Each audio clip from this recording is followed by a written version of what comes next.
when you install a stone retaining wall, you first want to make sure you've got the proper permits.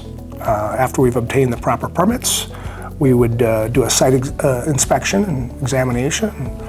From there, we would start digging out and excavating for the base course that goes in.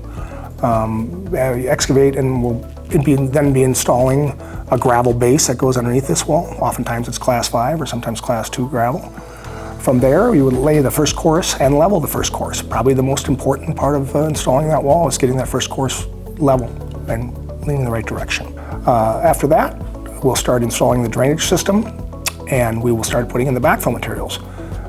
This is another area where the expertise of the installer is super important, making sure they identify and know what type of backfill materials to use. From there, we start stacking up the wall.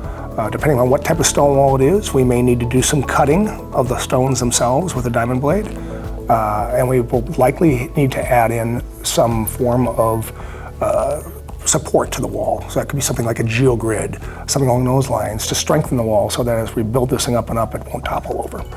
After the wall's capped, we will install some more fill on the top of the wall to try to keep water from going into behind the wall, and then it's all complete.